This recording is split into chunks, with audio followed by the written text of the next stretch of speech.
Hey everyone, sorry for being a couple of minutes late. Good morning everyone. Merci tout le monde pour être ici.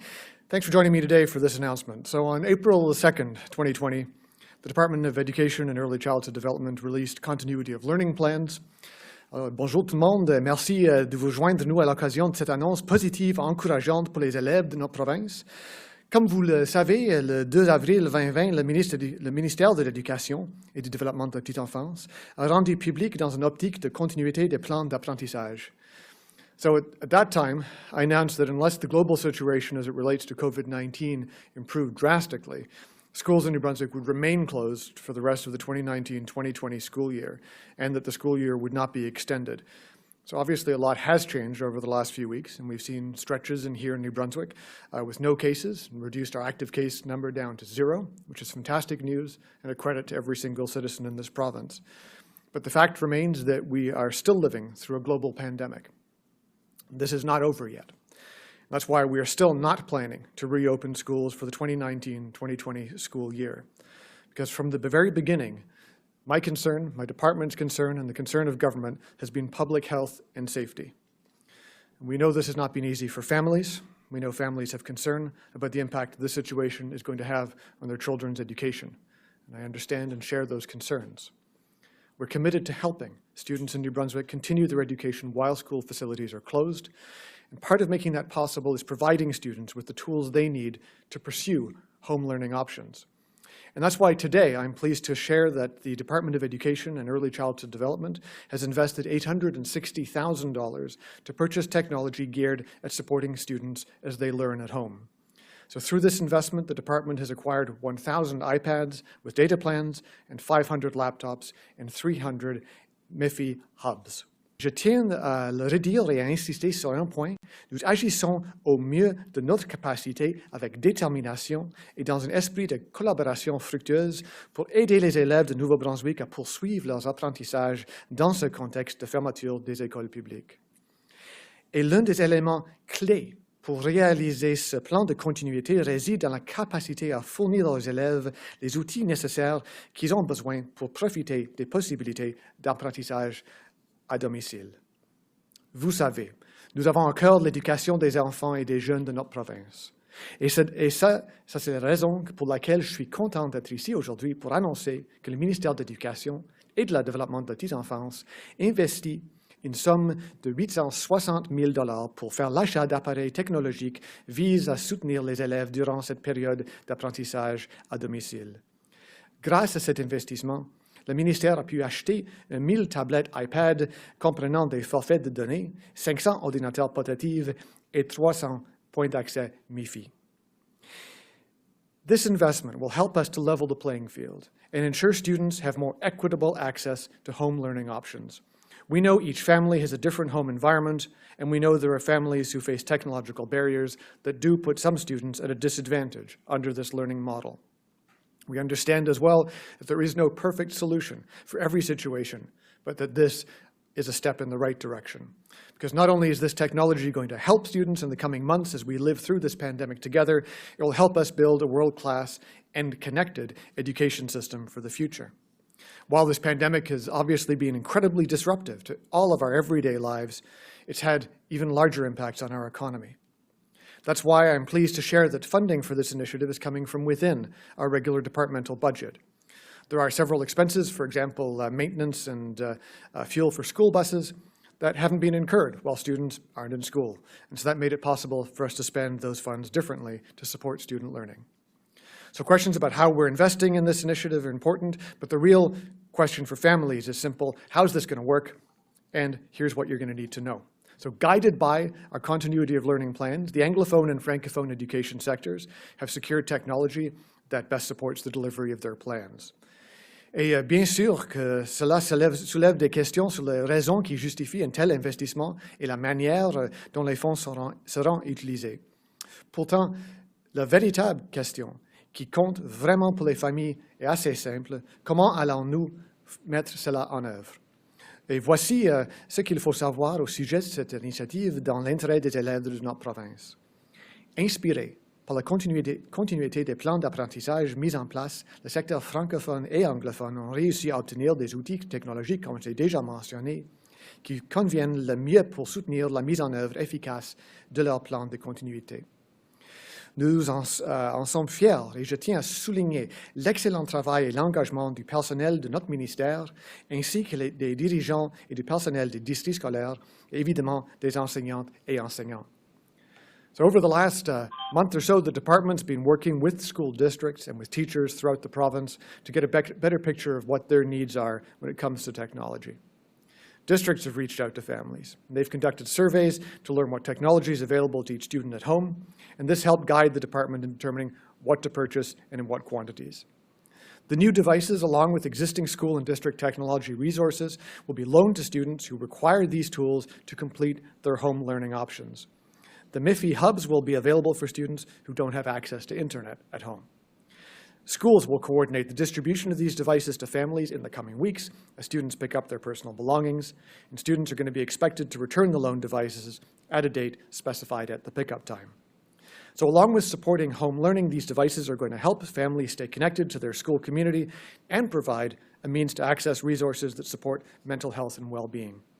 They're also going to provide families with a means of staying as up-to-date as possible with information from the provincial government and other reliable sources as we all live through this pandemic.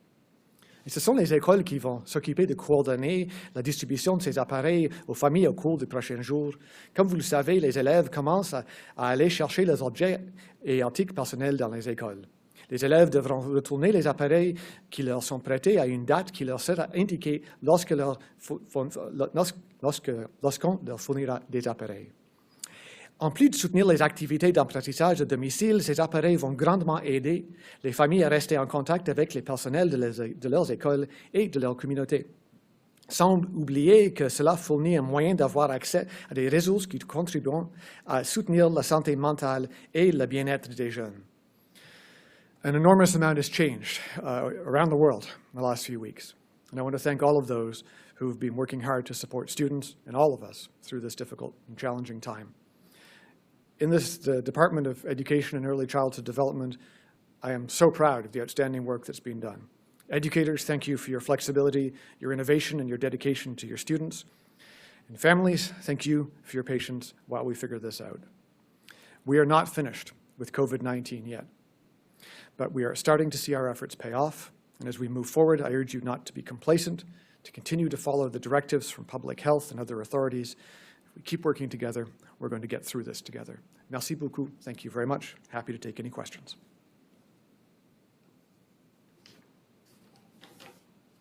Let's start with Kevin Bissett with the Canadian Press. First question.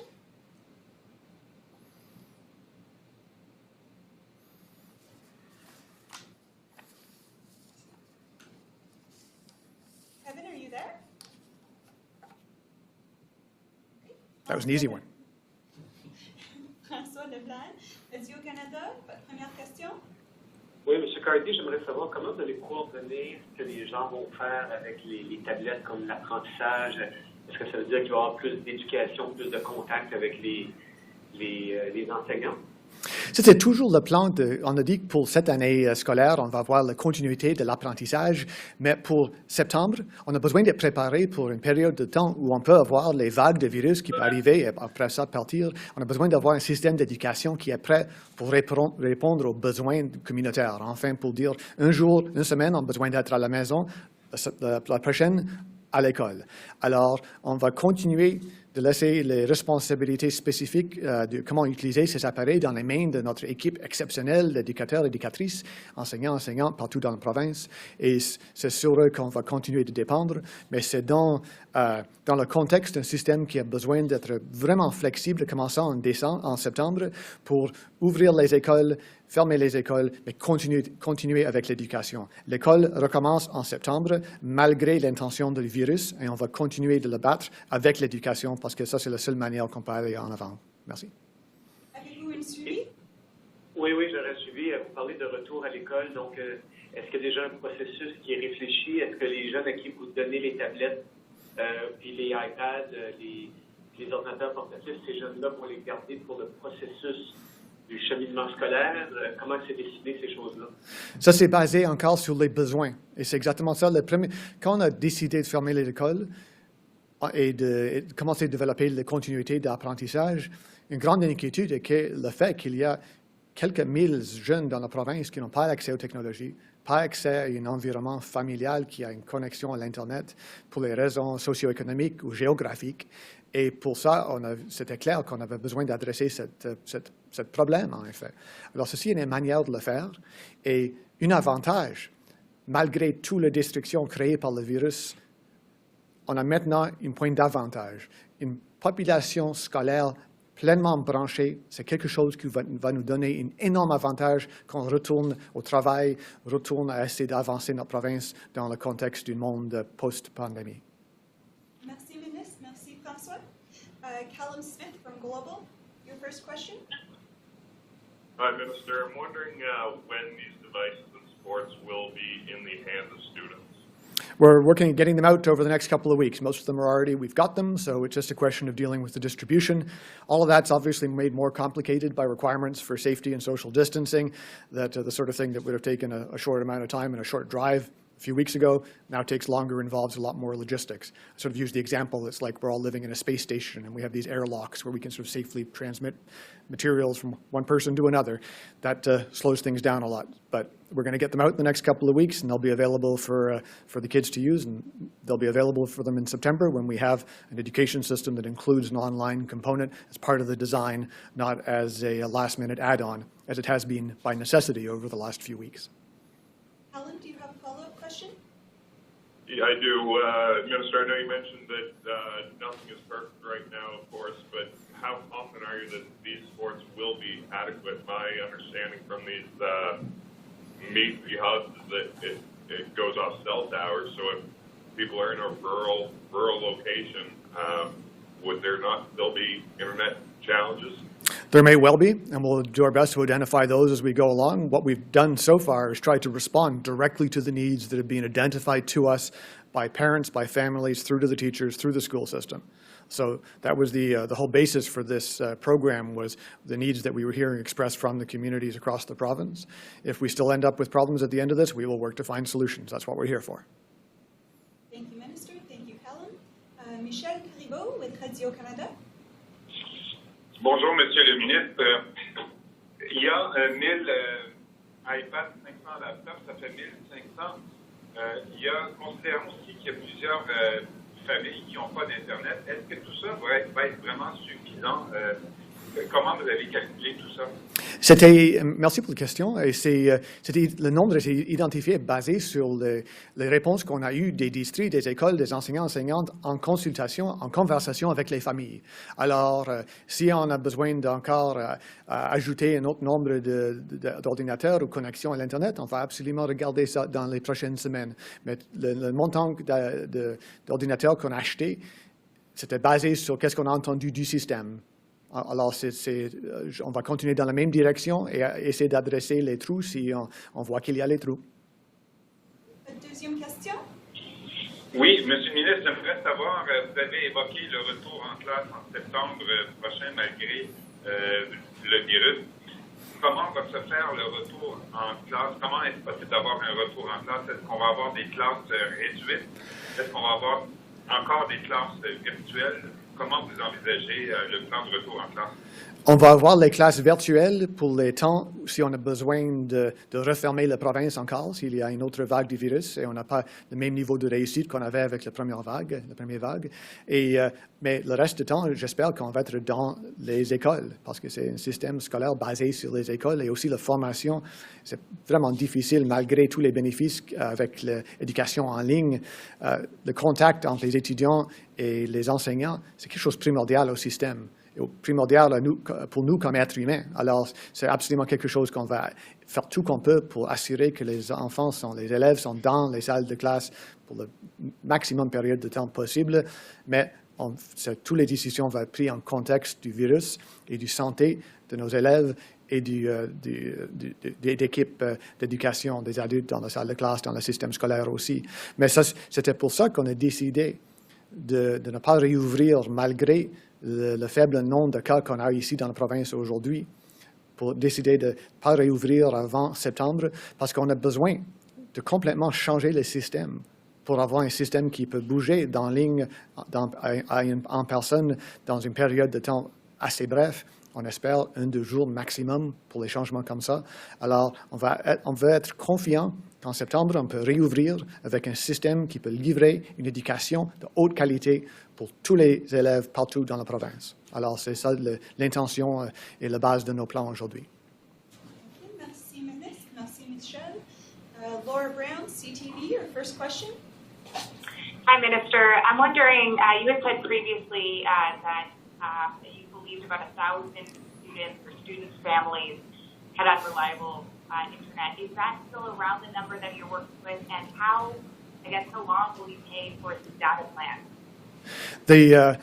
On the first question, again, the numbers that we have now that I just announced here with the iPads, laptops, and the connections, that's what we've heard back from families across the province. So that's the reason for the purchase that we made. Again, if we need to make further adjustments, we will based on what we hear back from schools and families. In terms of how long this is going to go on for with the connections, I mean, one of the things that I'm going to be reaching out in consultation with other folks in government, we need to talk to our telecoms about making sure every single home in New Brunswick has access to reliable, high-speed internet, because we cannot possibly develop a 21st century economy, especially in the context of a pandemic that requires social distancing and occasional shutdowns of institutions that keep us away from each other. We can't have that society without the internet. Imagine what this would have been like for all of us who've been stuck at home over the last months if you hadn't had access to a computer connection.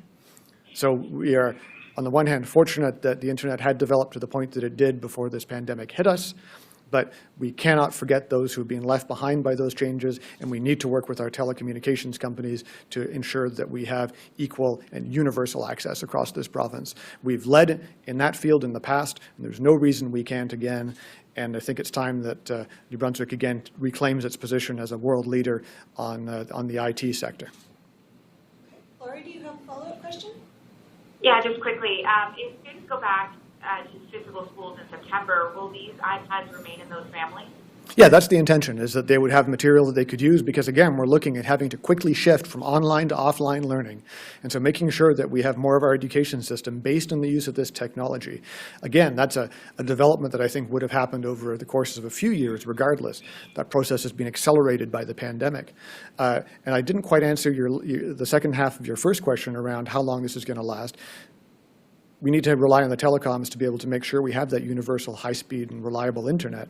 But the rest of that calendar is really determined by the virus, and I can't control that. So we need to be ready for a couple of years at least of having this sort of instability, because that's the situation that a virus that we're only beginning to understand has placed us in. Minister, thank you, Laura. Stephanie Sirois with the Wave, your first question, please.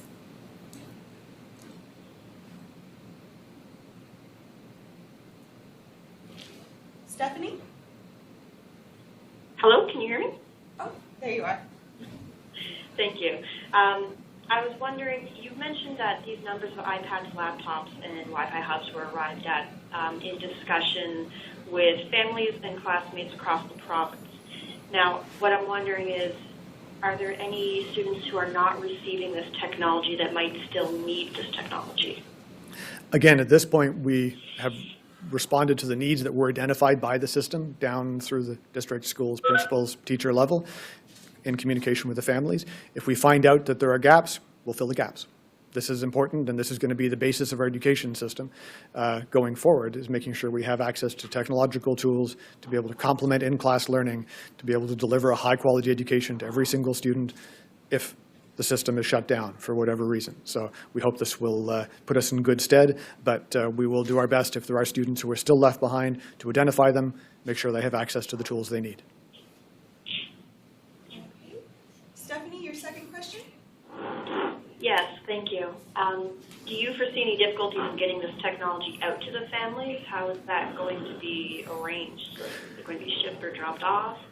The goal is to make sure that it's safely dropped off. In some cases, schools are using the pickup of personal effects because, of course, we shut the school system on a moment's notice. People had left gym clothes behind, expensive sneakers, all sorts of other personal effects, including in some cases computers and laptops and tablets as well. So in schools where that's possible, we'll arrange for the distribution of technology at the same time as that material is picked up. If that doesn't work, we will find other means of doing that over the course of the next couple of weeks. But the main focus there is going to make sure that it's done safely and that we protect everyone involved in that process, from the families receiving the equipment to the folks who are dropping it off to the people who are loading it up. Sorry to interrupt, Minister, but I'm having difficulty hearing you. I think someone has their microphone unmuted and is breathing in. I'll try and speak up a bit. In terms of how Thank you very much. we will do our best to identify any gaps and make sure that the laptops and the tablets are dropped off safely, making sure that we pay attention to the safety of the families involved who are receiving the material, the folks who are dropping it off, and also the people who are loading it up into the trucks for delivery in the first place. So every single thing that we're doing in the department and across government is starting with a single question: is this safe? And nothing is 100%, but we're doing our very best to make sure that anything that we do is making sure that we keep the safety of families, students, and our teaching staff and professional teams as protected as we possibly can. Thank you, Minister. Thank you, Stephanie. Jacques Poitras with the CBC. Your first question, please. Hi, just on these MiFi or MiFi devices, so I want to come back to something Callum asked about. So they rely on cell data. I'm still not clear on how families with poor reception or poor broadband will be able to take advantage of any of this. Well, in most cases, there's homes that don't have access to good internet. Some cases have access to better cell connections or vice versa. Yeah, it was beyond the powers of my department to be able to put up cell towers or develop new internet access points in the space of the last few weeks. We're doing the best we can with what we have, and that includes the resources that are there from the telecommunications companies. This is it's obviously still a limitation. That's why I'm going to be talking with those companies to see where we can go to make sure that we provide better internet and cell capacity for all New Brunswickers, not just our students. Okay, do you have a follow-up question, Jacques? Yeah, just picking up on that point, I mean, I've been covering promises of 100% broadband coverage in rural New Brunswick for more than a decade, and it never seems to happen. And one of the obstacles that the telephone companies have cited is that it's just not profitable for them to invest the fiber infrastructure in remote areas where there aren't enough customers to get a return on their investment. So how is talking to the telco companies about this really going to get anywhere? Stay tuned, and I'll remind you as well that over the last decades that we've also had successive governments promising to make sure every New Brunswick student had access to computer technology. We've made that happen. Thank you, Minister. Thank you, Jacques. Simon Delattre avec Acadie Nouvelle. Oui, bonjour Monsieur le Ministre.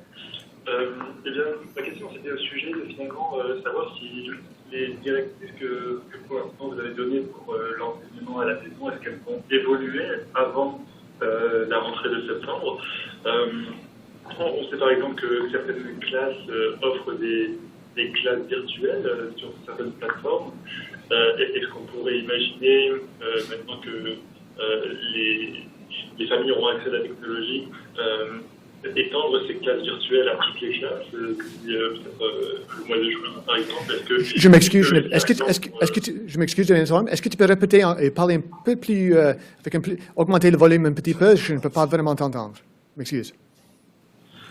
Oui, pardon. La question c'était finalement, est-ce que savoir si il y avait un plan pour, par exemple, étendre les classes virtuelles, parce qu'il y a certaines classes qui proposent certains enseignants qui proposent des classes virtuelles à leurs élèves actuellement. Est-ce que le ministère souhaiterait que ce soit étendu à plus d'écoles, plus de niveaux scolaires peut-être? Oui, absolument. Encore, notre but est en septembre d'avoir un système qui, au niveau maximum possible, est prêt pour changer des salles de classe virtuelles aux salles de classe réelles dans les écoles et de faire les changements comme ça avec un montant d'interruption et disruption minime. Et c'est pour ça qu'on prend les prochains mois pour assurer que nous sommes bien préparés pour septembre. Et on a dit, OK, est-ce qu'on peut, parce qu'on avait un choix, on peut dire, OK, les prochaines semaines avant la fin de l'année scolaire 2019-2020, on peut peut-être regarder, est-ce qu'on va réouvrir cette semaine, 2 semaines après ça. Pour faire ça, on avait besoin de dédier un énorme montant de ressources dans le système pour être prêt pour faire les changements comme ça. Ou l'autre option était de prendre le temps pour bien préparer pour septembre en contexte d'un virus qui va probablement être avec nous pour au moins une année, ou peut-être 2, ou peut-être plus, et d'assurer toutes les familles dans la province qu'on va être prêt pour livrer une éducation de haute qualité en ligne ou en personne. Et on a décidé sur le deuxième. Je pense que c'est important dans les contextes des moments comme ceci d'être stratégique, de ne pas répondre aux besoins quotidiens. Des fois, les gens disent « OK, c'est juste comme au commencement des pandémies. C'était trop tôt pour fermer les écoles. Une semaine après, c'était trop tard. » On a besoin d'avoir une vision de plus long terme et de préparer pour un nouveau monde qui a besoin d'être, premièrement, en contexte de pandémie et aussi en contexte de l'universalité, de l'utilisation de technologies. Et c'est pour ça qu'on a pris les décisions qu'on a faites et on va être prêt en septembre avec l'appui des enseignants-enseignantes et l'équipe scolaire par toute la province qui était absolument incroyable jusqu'à ce point. Et je suis confiant qu'il va continuer de bouger dans la même direction dans l'avenir. Merci. Simon, avez-vous une deuxième question? Oui, absolument. Donc, si je comprends bien, les changements au fonctionnement de l'éducation, on ne les verra pas avant septembre. Pour le moment, l'enseignement repose essentiellement sur les familles. Et on sait que toutes les familles n'ont pas la capacité d'assurer une continuité des enseignements. Est-ce que le ministère souhaiterait que les enseignants jouent un plus grand rôle au cours des prochaines semaines qu'ils ne le jouent actuellement? Quel rôle peuvent jouer les enseignants pour mieux épauler les familles? Et est-ce que les enseignants, est-ce que leur rôle va vraiment reprendre en septembre? C'est pour le reste de cette année, un système pour septembre et après ça, une autre. Pour les prochaines quelques semaines, nous sommes en train de mettre en contact quelques centaines, c'est la raison pour l'annonce aujourd'hui, plus d'1 000 élèves qui n'avaient pas accès aux technologies de tout. Ils n'avaient pas l'habilité même de partager dans l'offre d'éducation à distance limitée qui était en place les dernières semaines. Alors, on a besoin d'assurer que tous les élèves sont bien préparés. On a besoin aussi d'assurer que les enseignants et enseignantes sont bien préparés aussi. Nous sommes en discussion avec les syndicats et l'association des enseignantes pour assurer que les enseignants sont bien préparés en septembre pour eux-mêmes diriger les salles de classe virtuelles.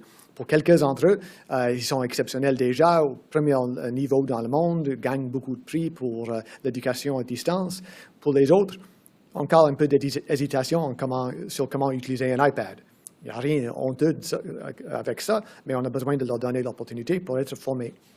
Pour découvrir une nouvelle habilité, tu as besoin d'avoir la formation. C'est le même pour les enseignants, pour les élèves, pour les ministres, pour les fonctionnaires. Merci, ministre. Merci, Simon. Andrew Waugh with the Telegraph Journal. Your first question, please. Minister Cardy, I haven't been able to hear most of what you said, but what I see from the press release is it says that these devices are going to be distributed in the coming months. So what happens to the kids that didn't have access for the rest of this school year, and how do they catch up? Well, it will be the coming weeks rather than months, and some of it's already beginning.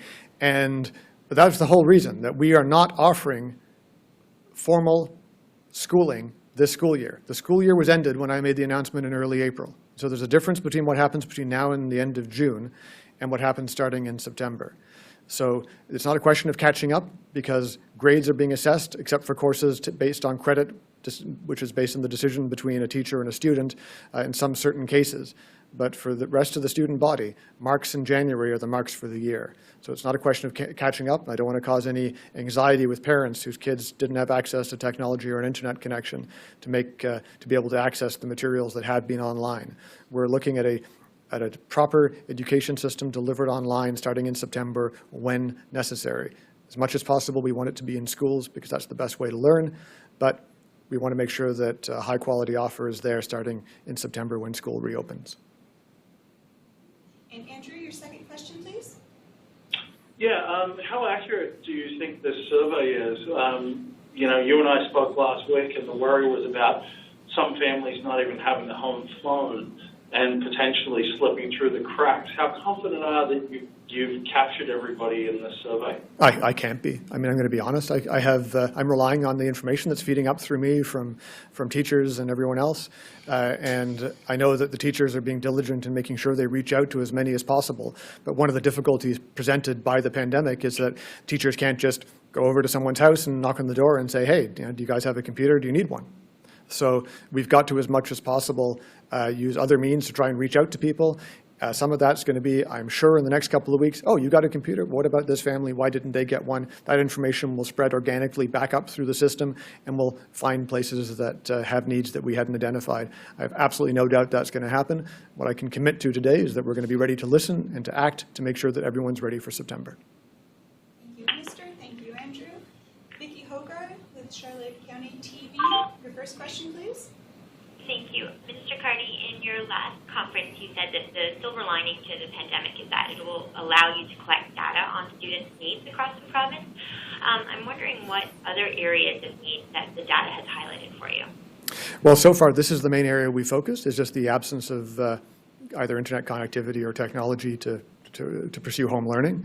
So that's what we've got right now.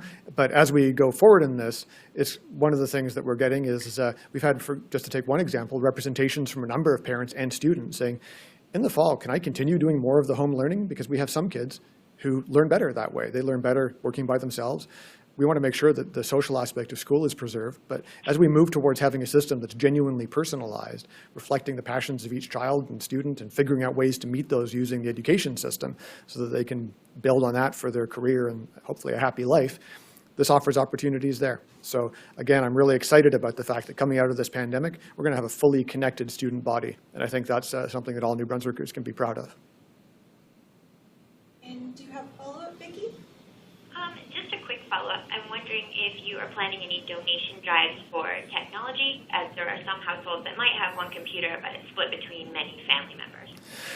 So our first, when we were first talking about this, I was thinking in terms of trying to collect secondhand machines and clean them up and get them back out again. In the context of the pandemic, that became very difficult for safety reasons, that getting the machines, cleaning them, and so on. The science around the transmissibility of COVID-19 on surfaces for extended periods of time is still very much up in the air, to make a bad pun. So our goal is to use the new technology for now, but going forward, it is crazy that we have got thousands and thousands and thousands of perfectly functional, only one generation old smartphones, computers, iPhones, tablets, and everything else that end up stuck in people's drawers or end up in landfills. So coming out of this, I want to absolutely try and see if we can, as part of our commitment to building a green province where we recycle and use our materials appropriately, that part of that is that we bring those materials into schools for use, whether it's for kids who don't have access to the best technology, kids from families where there are lots of children and they don't have enough machines, to your point, or as well for kids to take apart and figure out how computers are built, because part of the education system of the future is going to be working on advanced manufacturing and technology development processes, and having access to machines like that is a great asset. So that's a great question, and it's something we're going to be absolutely working on. First, we need to get through this pandemic so we can actually go to people's homes and pick things up again. Thank you, Minister. Thank you, Vicki. Bobby Terrier with the Telegraph Journal. Your first question, please.